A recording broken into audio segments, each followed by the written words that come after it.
ഈ Naegleria fowleri എന്ന് വിളിക്കുന്ന അമീബ മൂക്കിലൂടെ പ്രവേശിക്കുകയാണ്. നിങ്ങളുടെ മൂക്കിലുള്ള മ്യൂക്കസിന് ഇതിനെ തലച്ചോറിൽ എത്തുന്നതിൽ നിന്നും തടഞ്ഞു നിർത്താൻ സാധിക്കില്ല. ഒരിക്കൽ തലച്ചോറിൽ പ്രവേശിച്ചാൽ അത് അവിടെ മൾട്ടിപ്ലൈ ചെയ്യുവാൻ തുടങ്ങും. ഈ അമീബ കൂട്ടം പിന്നീട് തലച്ചോറിനെ കാർന്നു തിന്നുന്നു. ഇതോടെ PAM അതായത് പ്രൈമറി അമീബിക് മെനിഞ്ചോ എൻസെഫലൈറ്റിസ് എന്ന രോഗാവസ്ഥ ഉണ്ടാകുന്നു.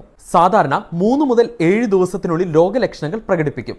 ശക്തിയായ പനി, തലവേദന, ഛർദി, ഓക്കാനം, കഴുത്തിൽ ഒരു സ്റ്റിഫ്നെസ് പോലെ, ടേസ്റ്റ് സ്മെല്ലെല്ലാം കുറയുക, ഹലൂസിനേഷൻ, കാഴ്ച പ്രശ്നങ്ങൾ, പരസ്പര ബന്ധമില്ലാതെ സംസാരിക്കുക എന്നിവയെല്ലാം കാണാവുന്നതാണ്. ഇനി ഇത് വരാതിരിക്കാൻ ശ്രദ്ധിക്കേണ്ട കാര്യങ്ങളിൽ ഒന്ന്, വാമായിട്ടുള്ള വെള്ളത്തിൽ നീന്തുന്നതും ഡൈവ് ചെയ്യുന്നതും ഒഴിവാക്കുക. 2, വെള്ളത്തിലുള്ള ആക്ടിവിറ്റീസിൽ ഏർപ്പെടുമ്പോൾ നോസ് ക്ലിപ്പ് ഉപയോഗിക്കാൻ ശ്രദ്ധിക്കുക. 3, വെള്ളത്തിന്റെ അടിയിൽ കിടക്കുന്ന സെഡിമെന്റ്സ് ഒക്കെ ഇളക്കാതിരിക്കാൻ നോക്കുക. വെള്ളത്തിൽ പോയതിന് പിന്നാലെ ഇത്തരം രോഗലക്ഷണങ്ങൾ പ്രകടിപ്പിച്ചാൽ ഡോക്ടേഴ്സിനെ ഉടനെ സമീപിക്കേണ്ടതാണ്. ഇനി മറ്റുള്ളവരുടെ അറിവിനായി ഈ വീഡിയോ ഇപ്പൊ തന്നെ ഷെയർ ചെയ്യൂ.